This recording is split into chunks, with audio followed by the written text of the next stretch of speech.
Today we're going to break down a riff from the Tool song The Pot, which is a song that Maynard wrote about finding a home for his indoor begonias.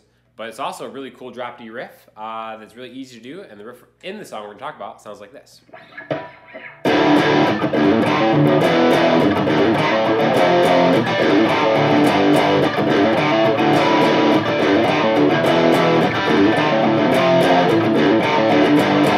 So what you have to do is you have to tune your low E string to a D. There's a couple different ways you can do that, but basically all that does is it turns the lower three strings into a power chord now. So something that Adam Jones, the guitar player from Tool, does a lot to really perfection is to rhythmically work in hammer-ons and pull-offs into these power chords that we have in drop D, okay? So basically how this works is we're going to start with just kind of like 2 hits on just the open string set, the lowest 3 strings, or maybe the lowest 2 strings, okay? And that's going to get us started into this little riff thing going on. Okay, so it's a hammer-on, open, 5, 7 on the low E string, even though it's tuned to a D, we're still going to call it the E string. Okay, that's just 1 double hammer-on, down a string, 5A to a pull-off, to an open A, okay? So, just like that. Make that one quick fluid movement. Alright, and this is something that he does in like a lot of different songs.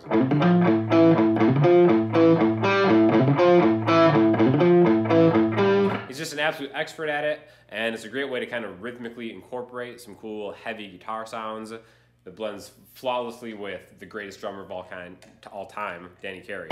But basically, so we've got this one riff that we're going to put in between an ascending power chord thing, okay? So we're going to ascend through the D minor scale. And a lot of times when you're in drop D, you're going to be using the D minor scale. And the easiest way to do that is to just count through the scale on one string. So instead of going like open, 2, 3, 5, 7, 8, 10, 12. You can do that as chords. Power chords, albeit, right? So we're going to ascend through that scale from open to 5. So first it's going to be open, next it's going to be the 2nd fret, then the 3rd fret, then the 5th fret. And in between the ascension part, we're going to add that. So 2 hits on the open string set, then a mute, kind of like a down up, and then another mute, okay? So it's going to be chord, mute, lick, or riff, mute, next chord, and then repeat the process. So chord, riff,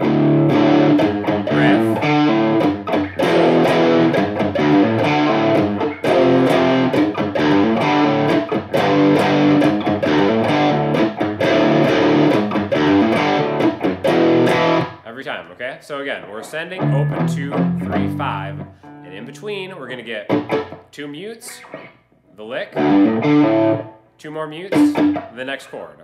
All right, so slow. D. Oh, actually, this is a D. So D, mute, 2, mute, lick, mute, 3.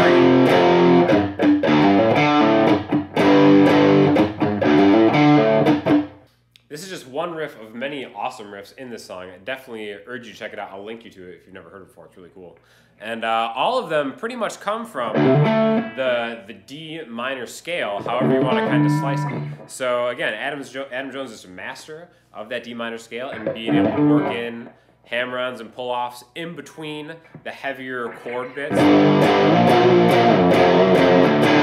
And really, again, just expert guitar player, just kind of doing his thing, finding his voice in a very cool way.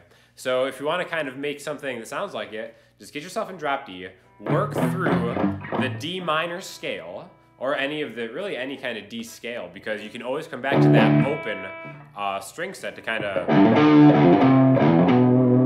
just kind of like chug through it, and then just kind of like maybe add those hammer-ons and pull-offs, or something kind of flashy in between, maybe just chords in the string set, right?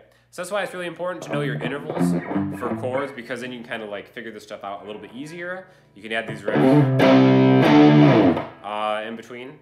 It's not that hard to do, to kind of hack through it like I'm doing it anyways. And check it out. So if you have any questions or comments, hit me up in the comment section, Instagram, Twitter, the website, and I'll talk to y'all soon. Thanks a lot.